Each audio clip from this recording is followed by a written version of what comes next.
और आगे चलकर हम बात करने वाले हैं दरअसल कि बिहार में जो ऐतिहासिक मतदान हुआ है उसके परिणाम से पहले किस किस तरह की बयानबाजी आ रही है। कल हालांकि वहां पर बिल्कुल एग्जैक्ट नतीजा भी आ जाएगा, एग्जिट पोल तो आ ही चुके हैं, तो इस पर क्या कुछ चल रहा है बिहार में, इस पर बात करेंगे एक ब्रेक के बाद। ब्रेक बाद में लेंगे, अभी बिहार के इस पर मामले पर बात कर लेते हैं कि बिहार में ऐतिहासिक मतदान हुआ है। पहले चरण में भी ऐतिहासिक मतदान हुआ था और दूसरे चरण में तो और ज्यादा। तो उसके पहले ये बयानबाजी चल रही है। बिहार में बम्पर पोलिंग के बाद अब सबको नतीजों का इंतजार है कि क्या कुछ एग्जैक्ट नतीजा आना है। कल सुबह से 8 बजे से वहां पर वोटों की गिनती शुरू हो जाएगी। लेकिन देखना यह कि मतदाता किसकी झोली को भर रहे हैं, किसको सत्ता मिलती है और कौन सत्ता से दूर चला जाता है। बिहार में दूसरे फेज के मतदान के बाद नेताओं के बयान सुर्खियां बटोर रहे हैं। वहीं गाए बगाए सोशल मीडिया पर अफवाह भी फैलाकर लोगों को गुमराह करने की कोशिश की जा रही है। लेकिन चुनाव आयोग की सतर्कता जनता को पूरी तरह से आश्वस्त कर रही है। मतदाताओं ने बिहार में अब तक के सारे रिकॉर्ड तोड़ दिए और दोनों चरणों को मिलाकर 66.91 करीब 67 कह दीजिए 67% मतदान हो गया। सभी दल अब अपने अपने लिए गुंजाइश ढूंढ रहे हैं कि नहीं ये तो हमारे फेवर में है। एग्जिट पोल के आकलन की व्याख्या भी सभी दल अपनी अपनी सुविधा से कर रहे हैं। एसआईआर के बाद बिहार में हुए इस पहले मतदान ने कुछ राजनीतिक दलों के आशंकाओं पर भी पानी फेरा है, जो उनके आरोप हुआ करते थे। स्वच्छ वोटर लिस्ट शुद्धिकरण के कारण भी सही मतदाता का सटीक आंकड़ा लोगों के सामने आ गया है। लेकिन लोगों की बड़ी भागीदारी को सत्ता पक्ष एनडीए भी अपने लिए एक और मौका मान रहा है, तो वहीं विपक्ष इसको सरकार के खिलाफ लहर बता रहा है। लेकिन अब तक के हुए तमाम जो एग्जिट पोल हुए हैं, ज्यादातर एग्जिट पोल, लगभग सभी एग्जिट पोल नीतीश सरकार की वापसी का संकेत दे रहे हैं। लेकिन कुछ एग्जिट पोल ऐसे हैं जो आरजेडी के लिए भी संभावना बना रहे हैं। लगभग सभी एग्जिट पोल ने एनडीए की पूर्ण बहुमत वाली सरकार बनाने का दावा किया है। लेकिन मिरर एजेंसी एक एजेंसी है जिसने महागठबंधन की सरकार बनने का दावा किया है। तो एग्जिट पोल पर इस बहस को कल चुनाव परिणाम तो विराम लगा ही देगा। इस वक्त तक तो विराम लग ही जाएगा। 2025 में महिला मतदाताओं ने बम्पर वोटिंग करके एक बड़ा रिकॉर्ड लेकिन बनाया है। भागीदारी के मामले में पुरुष मतदाताओं को महिलाओं ने काफी पीछे छोड़ दिया है। नारी शक्ति क्या बिहार चुनाव में गेम चेंजर बन रही है? क्या बिहार चुनाव में सत्ता की सीढ़ी चढ़ने में महिला वोटर की भूमिका अहम होने वाली है? कल सब कुछ पता चल जाएगा। लेकिन इन सबके बीच केंद्रीय मंत्री गिरिराज सिंह ने लालू प्रसाद यादव पर परिवारवाद की राजनीति करने का आरोप लगाते हुए कहा कि बिहार की जनता ने विकास और सुशासन के लिए प्रधानमंत्री नरेंद्र मोदी और मुख्यमंत्री नीतीश कुमार के पक्ष में मतदान किया है। चाहे लालू यादव, तेजस्वी यादव, राहुल गांधी बिहार में क्यों इन लोगों को वोट देगा? दंगा फैलाने के लिए, हिंदू मुसलमानी करने के लिए, रोहिंग्या को बचाने के लिए, बांग्लादेशी घुसपैठियों को बचाने के लिए। बिहार की जनता ने विकास के लिए नरेंद्र मोदी और नीतीश कुमार के नेतृत्व में उनके पक्ष में वोट दिया है। मैं फिर कह रहा हूं, कल निकलेगा 2010 से ज्यादा स्ट्राइक रेट रहेगा। 206 सीट आया था, उससे अधिक आएगा। एग्जिट पोल नीरज कुमार ने कहा कि एग्जिट पोल वैसे एग्जैक्ट पोल तो नहीं है, लेकिन बिहार की जनता ने तय कर लिया है कि नीतीश कुमार की ही सरकार फिर से बनेगी। एग्जिट पोल एग्जैक्ट नतीजे आएंगे यह तो मैं नहीं कह सकता, लेकिन जनता की मनोदशा साफ है कि वह 4 राज्यों के विभिन्न मामले में आपराधिक अभियुक्त, आर्थिक और आपराधिक अभियुक्त तेजस्वी यादव को, जो अभी अपने आप को खुद का कहते हैं कि मेरा कच्चा उम्र है, तो कच्चा उम्र जबकि 36 वर्ष उम्र हो गया, 2 बच्चे हो गए, तभी कच्चा को कोई बिहार की जनता सौंपेगी सत्ता की कमान? अरे बिहार की जनता ने तय कर लिया है, अगर कोई मानक है राजनीति में वह नीतीश कुमार जी हैं। तो नीतीश कुमार जी और एनडीए के नेतृत्व में शानदार जीत हासिल करेंगे। तो नीरज कुमार कह रहे थे कि आरजेडी को और तेजस्वी यादव को जनता सत्ता नहीं सौंपेगी। लेकिन आरजेडी नेता मृत्युंजय तिवारी ने कहा कि सारे षड्यंत्र का पर्दाफाश हो जाएगा, सारे लोग इस बार सजग हैं।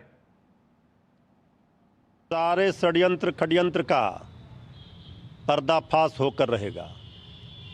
कोई तंत्र काम नहीं करेगा, जनतंत्र जीतेगा। जनता ही मालिक है, जनता जनार्दन है जनतंत्र लोकतंत्र में। और जो तंत्र के माध्यम से चाह रहे हैं सत्ता पर कब्जा करना, उनके मंसूबे पर जनता पानी फेर देगी। एक एक लोग सजग है और पहरेदारी कर रहे हैं। आज की रात भारी है और आज ही विदाई है। बाकी दल जो हैं उनको लगता है कि कुछ कांटे का हो तो कुछ फायदा हो। तो कांग्रेस के सांसद तारिक अनवर ने कहा कि ये लड़ाई तो कांटे की है इस बार। कि मैं तो शुरू से कह रहा था कि लड़ाई कांटे की है और जो एग्जिट पोल पहले आए थे वो सही नहीं थे, जल्दबाजी भी किया गया था या उसका कोई और मोटिव रहा होगा। लेकिन सच्चाई यही है, हकीकत यही है कि जो बहुत लड़ाई बहुत क्लोज है और आने वाले समय में और जब रिजल्ट आएंगे तो उसका अंदाजा लगाया जा सकता है। बिहार में सब लोग अपनी अपने हिसाब से प्रतिक्रिया दे भी रहे हैं, देना भी चाहिए, इसमें कुछ गलत नहीं है। बस खाली एक ही चीज़ है कि कल जो एग्जैक्ट नतीजा आएगा उसको सबको लोकतंत्र में सलाम करना चाहिए, क्योंकि लोकतंत्र है तो सब कुछ है। लेकिन क्या कुछ दावे किए जा रहे हैं, क्या कुछ इस वक्त तक कल नतीजा आ जाएगा तो क्या कुछ होगा, क्या कुछ संभावनाएं, इसी पर खास चर्चा करने के लिए डॉक्टर कौशल कांत मिश्रा जी भारतीय जनता पार्टी के प्रवक्ता हमारे साथ जुड़ेंगे आगे चलकर, और अरुण कुमार यादव जी आरजेडी के प्रवक्ता जुड़ेंगे। लेकिन फिलहाल हमारे साथ हमारे सलाहकार संपादक विनोद मिश्र जी जुड़े हुए हैं, उनसे जरा इस चर्चा को आगे बढ़ाते हैं। विनोद जी, जिस तरह से कि बिल्कुल जिसे कहते हैं सांसें थमी हुई है, बहुत ही इंटरेस्टिंग, और इंटरेस्टिंग थोड़ा इसलिए भी बन गया है क्योंकि बड़ा बम्पर मतदान हुआ दोनों चरणों में, पहले चरण से भी ज्यादा दूसरे चरण में। लालजी, बम्पर मतदान ने ही सबको चौंकाया है। हाँ, बिहार में जो चुनाव का अभी तक का जो पैटर्न है, अगर उस पैटर्न में आप देखिए कि आज़ादी के बाद सबसे ज़्यादा बम्पर वोटिंग है, तो ये सबके लिए कुछ कहने के लिए अपने अपने नैरेटिव है। इस नैरेटिव में आरजेडी क्यों ना माने कि ये सत्ता के खिलाफ एक लहर है। इस नैरेटिव में क्यों ना नीतीश कुमार की सरकार वहां माने कि हमारी वापसी हो रही है। इस लहर में जो ये अपना पीके हैं प्रशांत किशोर, वो क्यों ना माने कि बिहार जो है बदलाव उनको एक तरह से रिकॉग्नाइज किया है। तो सबके अपने अपने तर्क हैं, और सबके तर्क के साथ साथ ये बात तो है कि जनता आखिर सोच क्या रही है। बयानबाजी तो काफ़ी चल रही है, आपने खूब सारे नेताओं का बयान दिखाया है, लेकिन सब ना कुछ अपने बारे में जरूर जान रहे हैं। इसलिए कि अगर आप देखिए कि कांग्रेस पार्टी के बड़े नेता शकील अहमद खान, तो वो अगर मतदान के आखिरी फेज के शाम में होते होते रिजाइन कर रहे हैं तो क्या मैसेज दे रहे हैं। ये बात तो समझनी चाहिए कि अगर वो सरकार आने वाली है महागठबंधन की तो रिजाइन क्यों करते भाई। तो रिजाइन कर रहे हैं। लेकिन हम अगर प्लस माइनस जो भी देखें तो बिहार में जो भी एक साइंटिफिक डेटा होता है एग्जिट पोल का, अगर सारे एग्जिट पोल को अगर हम देखें, अगर वो एक तरह से एनडीए की बढ़त को देख रहा है, तो जाहिर सी बात है कि जनता के मन में चाहे वो सैंपल 1 लाख का हो या 50,000 का हो या 25,000 का हो, कुछ तो जनता के मन में है जिस बात को ये सारे एग्जिट पोल में रेखांकित किया गया है। रही बात कि मेहनत के हिसाब से देखें तो सारे पार्टियों ने कमोबेश अपने अपने तरीके से जबरदस्त जनसंपर्क किया है, और जनादेश लेने के लिए हर पार्टी ने अपने अपने तरीके से पूरी कोशिशें भी की है। लेकिन सवाल ये है, जो बात आपने कही है कि जब एग्जिट पोल को तो छोड़िए, एग्जैक्ट पोल के नतीजों को जब आप सम्मान करते हैं, उसको रिस्पेक्ट करते हैं, तो ये लोकतंत्र के प्रति आदर होता है। लेकिन जो कांग्रेस के नेता जिस तरह से भूमिका बना रहे हैं वोट चोरी का, और अभी से इस बात को सोशल मीडिया पे ये बात कहना शुरू किया है, तो शायद वो जान रहे हैं कि कल का रिजल्ट क्या होने वाला है, उससे पहले वो अपने लिए एक अलग भूमिका बना रहे हैं। बिल्कुल, ये अलग भूमिका बना रहे हैं, और जाहिर सी बात है कहीं ना कहीं ये ग्राउंड तैयार कर रहे हैं। और बिल्कुल, लेकिन जिस तरह का ये नतीजा आ सकता है, विनोद जी हमारे साथ देखिए अरुण कुमार यादव जी जुड़ गए हैं आरजेडी की तरफ से। स्वागत अरुण जी, बहुत बहुत स्वागत इस चर्चा में आपका। अरुण जी, ये बताइए कि कल को लेकर के क्या उम्मीद है, और ये बात तो बिल्कुल सही है कि चाहे नतीजा किसी भी तरफ जाए, बिहार की जनता ने तो बम्पर वोटिंग की है। अरुण जी, इस बार बिल्कुल बिहार की जनता ने पढ़ाई लिखाई दवाई कमाई सिंचाई सुनवाई और कार्रवाई वाली सरकार के पक्ष में वोटिंग किया है, महागठबंधन की सरकार बनाने के लिए वोटिंग किया है, जनमुखी सरकार तेजस्वी यादव जी के नेतृत्व में बनाने के लिए बम्पर वोटिंग किया है। हर जाति धर्म वर्ग के लोगों ने बढ़ चढ़ कर वोटिंग किया है। स्पष्ट है जनादेश महागठबंधन के पक्ष में आएगा और हमारी सरकार बनना सुनिश्चित है। लेकिन वो एग्जिट पोल ने तो ज्यादातर उन्हीं के पक्ष में दिया है अरुण जी। हाँ, तो इतिहास तो देखिए, तो किसके पक्ष में देंगे? बड़े साहब का ड्राफ्ट गया होगा, चला दिया, पेट का भी सवाल है ना, तो कल तो क्लियर हो जाएगा। 15 में भी आपने देखा होगा कि 15 में लड्डू मिठाई बांट रहे थे, भारतीय जनता पार्टी फटाका छोड़ रहे थे 11 बजे तक। अबीर गुलाल से मुंह लाल हो गया था भाजपाई का। सही घटना का चला जिक्र कर रहे हैं। साढ़े 11 बजे 12 बजे के बाद सब मुंह धो के लड्डू उड्डू घर में चपोत के बिल्कुल हो गया। आपने सही घटना का जिक्र किया। एक सही घटना का जिक्र मैं भी कर देता हूँ। एक सही घटना का जिक्र मैं भी कर देता हूँ। आपके सहयोगी हरियाणा में जलेबी छान चुके थे। आपके सहयोगी हरियाणा में जलेबी छान चुके थे और इन्हीं एग्जिट पोल ने उनको आगे दिखाया था। अरुण जी, उस समय कितने बड़े साहब का लेटर गया था एग्जिट पोल वालों को, जरा बताइए। लाल जी ये बिहार है, बिहार उड़ती हुई चिड़िया को हल्दी लगाती है, लोकतंत्र की जननी है। बिहार प्रदेश को अन्य प्रदेश से तुलना ना करें। अच्छा ठीक है, ये आपको सूट नहीं करेगा, बस समझ गया, ये आपको सूट नहीं करेगा तुलना। सूट नहीं, मैं बता रहा हूँ 2020 में तो हमारे पक्ष में ही आया था एग्जिट पोल। हाँ बिल्कुल, तो दिखाया सबों ने। सरकार हमारी कहाँ बनी, उलट हो गई। लोकसभा में भी साहब का 400 पार। तो आप क्या कह रहे हैं? दो बाबुओं के सहारे आप क्या कह रहे हैं? चला रहे नरेंद्र मोदी जी। आप कहना क्या चाह रहे हैं कि एग्जिट पोल भले उनके फेवर में आया हो, सरकार हमारे पक्ष में बनेगी, ये कहना चाह रहे हैं? या आप ये कहना चाह रहे हैं कि एग्जिट पोल को मैनिपुलेट किया गया है? नहीं, मैं उन पर कहीं किसी तरह का, वो उनका काम है, लेकिन हम लोगों को जो ग्राउंड लेवल पर फीडबैक मिला है, हम लोग तो जनता के बीच रहने वाले लोग हैं। सबसे बिहार के अंदर मास पार्टी अगर कोई है, राष्ट्रीय जनता दल, इसे तो कोई इग्नोर नहीं कर सकता है।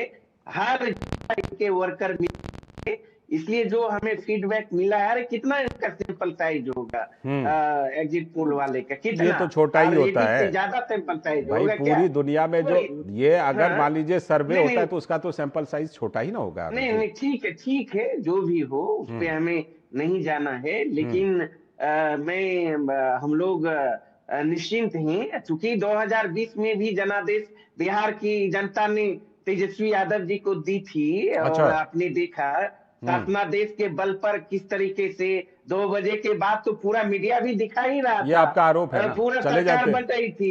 आरोप है ना? 5 साल उन्होंने चला तो लिया, आप कहीं कोर्ट वोट भी नहीं गए उसको लेकर के। आप कोर्ट गए ही, आप सुनिए तो, सुन तो लीजिए, उसके बाद आप अपना जो भी बात रखना होगा रखिएगा। 2 बजे आप तो बात रखने के लिए जुड़ गए, वो बीजेपी के प्रवक्ता, बीजेपी के प्रवक्ता आ गए, देंगे जवाब। नहीं, तो इसके पहले आप उनका भूमिका निभा रहे थे इसलिए क्योंकि वो थे नहीं ना, वो थे नहीं। जब आप नहीं रहते हैं ना, जब आप नहीं रहते हैं तो आपकी तरफ से मैं बीजेपी के प्रवक्ता को सवाल पूछता हूं, कभी देख लीजिएगा हमारे प्रोग्राम को, ठीक है? क्योंकि ये हमारी भूमिका है ना जी। मैं अपनी नहीं, हम आपकी भूमिका पे कहीं कोई सवाल, थोड़ा सा मैं बताना चाहूंगा, अपनी बात को समाप्त कर दूंगा, तब बीजेपी के साथी के पास जाइएगा। तो आपने देखा होगा 2 बजे के बाद काउंटिंग स्लो कर दिया गया। उसके बाद रात तक कई हमारे जीते हुए कैंडिडेट को तो बोल दिया मौखिक में आप चुनाव जीत चुके हैं, लेकिन सर्टिफिकेट किस तरीके से अरुण जी एक बात बोलूं, अरुण जी आप क्योंकि उसका बार बार जिक्र कर रहे हैं, मैं ये कह रहा हूं कि जो हो गया उस पर आपने भी तो कुछ किया नहीं ना, कहीं चैलेंज उसको किया नहीं, है ना? तो अब छोड़िए ना उसको, कल के बारे में बात कीजिए ना, कल क्या होना है? कौन सी मिठाई का ऑर्डर दिया है वो बताइए ना, कौन सी मिठाई का ऑर्डर दिया? लड्डू दिया या कोई और मिठाई? हम देखिए हम भाजपाई वाले लोग नहीं है, गणेश जी को दूध पिलाने वाले। अच्छा ठीक है। कौशलकांत मिश्रा जी ये बताइए, बीजेपी ने मिठाई वगैरह का कुछ ऑर्डर दिया है? और लेकिन हम मिठाई का भी हाल देख चुके हैं 2015 में बिहार में, और हरियाणा में जलेबी का हाल तो देखा है पिछले साल। लालचंद जी, बिहार की जनता जीत रही है और जनता के लिए मिठाई मंगाना तो सभी पॉलिटिकल पार्टियों का धर्म है, उन्हें मंगाना चाहिए जो भी जीते। अब मेरे दोस्त कह रहे थे कि एग्जिट पोल पे भरोसा नहीं करते, तो मैं मान लेता हूँ एग्जिट पोल सही नहीं होते हैं, इसमें कोई मतलब पक्का तौर पे सही नहीं होते हैं, पर फिर भी मैं एक चीज की एश्योरेंस चाहूंगा, एक चीज का इनसे प्रॉमिस चाहूंगा कि कल के रिजल्ट के बाद ये ना कहें कि एसआईआर की वजह से हारे, इलेक्शन कमीशन की वजह से हारे, ईवीएम की वजह से हारे, धोखाधड़ी की वजह से हारे। ये नोट करवा के रखवा लीजिए, क्योंकि ये कल तो के बाद शुरुआत में ही इनको बोला, वही शुरुआत में ही कहा ये कुछ, मैं यही कि भाई चाहता हूं, जिनके भी पक्ष में आए लोकतंत्र को सब लोग सलाम कीजिएगा। बिल्कुल बस यही एश्योरेंस आज के डिबेट में ले लीजिए इनसे, आरजेडी से, कांग्रेस से, जो भी इंडी गठबंधन के अलायंस है उनसे ले लीजिए कि आप जीत रहे हैं, मेरी अग्रिम बधाई है, क्योंकि मेरा बिहार जीत रहा है। मैं तो ये मानता हूं कि मेरा बिहार जीत रहा है, जो भी जीत रहा हो, जीत चुका है वो मेरा बिहार। तो अगर बिहार जीत चुका है तो मैं उसकी अग्रिम बधाई देता हूं उस पॉलिटिकल पार्टी को जो भी जीत रही है। लेकिन शर्त ये होनी चाहिए कि कल को रिजल्ट आने के बाद ये ना कहें कि कोई चिट्ठी आ गई थी, कोई पत्री आ गई थी, कोई टेलीफोन आ गया था, कोई डीएम आ गया था, कोई ईवीएम हैक हो गया। 5 साल पहले का भी बोल रहे हैं अभी भी, वो तो 5 साल पहले का 2020 वाला भी बोल रहे हैं। मैं तो सिर्फ ये सनद चाहता हूं इस डीडी न्यूज के नेशनल प्रोग्राम से कि सनद ये जरूर रख ली जाए कि कल कोई भी इंडी गठबंधन वाला ये नहीं बोलने जा रहा है कि ईवीएम में प्रॉब्लम थी, इलेक्शन कमीशन बायस था। नहीं, मैं इसीलिए तो सनद लिखवा रहा हूं, इसीलिए नेशनल मीडिया पे आपसे प्रॉमिस लेना चाहता हूं, इनसे पूछ करके ये जरूर कर दे। हमारा प्रॉमिस भाई, हमारा समर्थन लोकतंत्र के लिए, चाहे जिनके पक्ष में भी नतीजा है। तो ये भाई साहब से ले लीजिए, लोकतंत्र के आरजेडी वाले जो हमारे मित्र हैं उनसे जरूर पूछ लीजिए। ठीक है विनोद जी, जो बात अभी कौशल जी कह रहे हैं कि भाई ये मतलब ये इंश्योर कर लीजिए कि जो भी नतीजा है उसको सब लोग स्वीकार करें। एक स्वस्थ लोकतंत्र, एक बढ़िया लोकतंत्र में यही होता है। क्या लगता है आपको कि जो भी नतीजा आएगा उसको दोनों पक्ष बढ़िया से स्वीकार कर लेगा? जो अभी अरुण जी कह रहे थे उसे तो नहीं लग रहा है, क्योंकि जो भूमिका बना रहे हैं आज से कि वो भूमिका को देख के तो नहीं लगता है कि वो इतनी जल्दी स्वीकार करेंगे। लेकिन मैं उन्हें एक इंपॉर्टेंट चीज बता रहा हूँ, डॉक्टर साहब को भी जोड़ रहा हूँ कि ये एसआईआर के बाद बिहार का ये पहला इलेक्शन है, और कल जो एक तरह से इलेक्शन कमीशन का ये जो दावा था कि एकदम प्योर इलेक्टोरल रोल का, तो ये प्योर इलेक्टोरल रोल जो है और उसका जो डेटा आपके सामने में है वो भी जाहिर सी बात है प्योर है। बिल्कुल। जो 7.25 लाख करोड़ के आसपास जो मतदाता हैं वो भी प्योर है, जीरो क्लेम वाला है। तो ये जो 60 लाख 65 लाख वोट कटे हैं, जो बार बार महागठबंधन की तरफ से सुप्रीम कोर्ट में हलफनामा दिया जाता था, तो ये जो कटे हैं वो किसके वोट कटे हैं?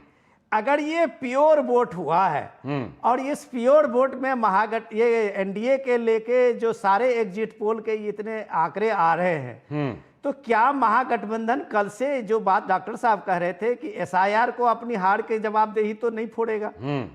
वो ये बात तो कहना शुरू नहीं करेगा कि भाई हमारे सारे लोग जो हैं इसलिए कट गए थे, इसलिए हमारा ये हुआ। क्योंकि मैं आपको एक डेटा देता हूं कि बिहार में जो मत प्रतिशत का जब आप देखेंगे वोटर्स में, तो 5,000 के नीचे वाले काफी लोग होते हैं। अब ये मैं मानता हूं इसको कि कांटे की टक्कर है, जबरदस्त लड़ाई लड़ी है बिहार ने, लोकतंत्र के इस उत्सव को देखा है। लेकिन जब जहां जहां टक्कर होगी, जहां 1,000, 2,000, 5,000 इसके मतों से हार जीत का फैसला होगा, तो वहां मैं दावे के साथ कहता हूं कि वहां एसआईआर आएगा। उसके सर पर फोड़ा जाएगा, उसके सर पे एसआईआर आएगा। ये अरुण जी इसका खुलासा होना चाहिए। डरा रहे हैं आप कि ये प्योर इलेक्टोरल रोल जो है, अरुण जी को डरा रहे हैं। नहीं, मैं डरा नहीं रहा हूं। अरुण जी जो भूमिका बना रहे थे यही बात मैं कहा कि ये एसआईआर आपको एक प्योर जीत और प्योर हार की बात भी करेगा। तो अरुण जी आप बताइए आपकी छोटी सी प्रतिक्रिया। देखिए लाल जी, अब सच को सच कहना ये भूमिका ये लोग समझते हैं, तो खैर इनकी अपनी सोच है। अब देखिए सवाल उठाना, आप सासाराम में देखिए आधी रात को किस तरीके से मतदान सेंटर पर, काउंटिंग सेंटर के अंदर गाड़ियों को घुसा दिया गया। सर आपने माफ देखा कीजिएगा, अब भी टीवी वहां के एसडीएम ने अपना ये इसका वक्तव्य दिया है कि ये फेक न्यूज नहीं, है। आप अरे प्लीज भैया, आप अरे नेशनल हाँ, मीडिया पे, थोड़ा सा दूरदर्शन पे बहुत हैं, सारे इस चीज को फेक मत न्यूज फैलाइए। बहुत सारे फेक न्यूज चलते अभी हैं। अभी मैं कहीं तो आपको मैं दिखा दूं। अरुण जी फैक्चुअली और अच्छे फेक न्यूज नहीं, बिल्कुल मैं भी- रियल सुनिए ना, रियल पर फैक्ट पर सुनिए, मेरी बात सुनिए। का वो ट्रक है जो ट्रक में आपके सारे कार्यकर्ता वहाँ हैं, आपके सारे पोलिंग अरे एजेंट सुनिए ना वहाँ बहुत हैं। सारी ऐसी खबरें फैलाई जाएंगी अरुण जी। फैलाइए, हाँ, ये सुन खबर लीजिए आप ना। उसकी अरे निष्पक्षता भैया को डाउट में लाते हैं। आप सुन लीजिए ना, शंका तो उत्पन्न आप जो बोल रहे हैं वो तो डीएम का हमने भी बयान सुना है ठीक कि गाड़ियों को पहले पहुंचना था, किन्हीं कारण ये ठीक। गाड़ी लेट विलंब से पहुंचा। एक ठीक है। खाली बक्सा वाला ट्रैक है ये, एवं प्रकार से इस तरह का उनका सफाई है। लेकिन लोगों में और क्या जरूरी था, ये तो आपकी जवाबदेही है। या फिर आ रहा हूं बाद में कौशल जी, आ रहा हूं। के बाद ठीक है। काउंटिंग के बाद आप ट्रैक को एंट्री कौशल जी। कराते, ये कंफ्यूजन वाली स्थिति कौशल जी, को छोटी सी पैदा प्रतिक्रिया। कर दिए भाई। कई कौशल जगह- जी, क्या कई अभी से जगह ये दरवाजे देखा खिड़की CCTV ढूंढ रहे हैं क्या? ऑफ कर दिया अरुण जी, गया। आपने देखा वीवीपैट अरे, कौशल जी, दीजिए जवाब। ये सब क्या है? सर आप सर बोलिए अभी ना। सर सर हाँ। सर गाजीपुर में तो सर वीवीपैट- बोलिए, अरे बोलिए, मित्र, कौशल जी, अरे बोलिए। मित्र सुनिए तो, प्रशासन मित्र ने। सुनिए तो, हाँ, बोलिए। अभी आप तो ये सब इसके सारे जो अरे मित्र सवाल सुन है, तो लो ये सब दोस्त, चुप अभी रहिए। बोलिए, बोलिए, वो आप सुन रहे हैं। बोलिए। अरे बोलिए। मित्र सुनिए तो, आप हाँ। अभी थोड़ी देर पहले कह रहे थे कि आप जीत रहे हैं, हमने आपको उसकी अग्रिम बधाई भी दे दी। हाँ। फिर ईवीएम और फिर ये सब घपले जब आप जीत रहे थे कैसे भाई तब कोई वो समस्या नहीं लोग थी। जीत रहे हैं, मतलब आप इसका हार रहे क्या हैं, है? मतलब आप हार रहे हैं। लोकतांत्रिक सवाल है, उसको नहीं मत- उठाओ। इसका मतलब आप हार रहे हैं। इसका मतलब आप ठीक हार रहे है। हैं। अनुमान इसका की मत- घड़ी तो अब धीरे धीरे खत्म होने जा रही है। इसका मतलब- अनुमान की घड़ी खत्म होने जा रही है। अरे अगले अरे दोस्त 15 कुछ घंटे तो में जवाब नतीजे आ जाएंगे। एक शुक्रिया। तरफ तो फिक्स हो जाओ। 15-20 इसका मतलब आप घंटे हार में गए। नतीजे आ जाएंगे। शुक्रिया आप दोनों का बहुत बहुत। इसका मतलब आपने हार स्वीकार कर ली। फिलहाल बहुत बहुत शुक्रिया अरुण इसका कुमार मतलब यादव आपने हार जी, स्वीकार कौशल कर कांत ली। मिश्रा अरुण जी जी, बहुत बहुत शुक्रिया और विनोद जी अरुण आपका जी, भी इसका मतलब आरजेडी ने हार बहुत स्वीकार बहुत कर ली। शुक्रिया इस चर्चा में जुड़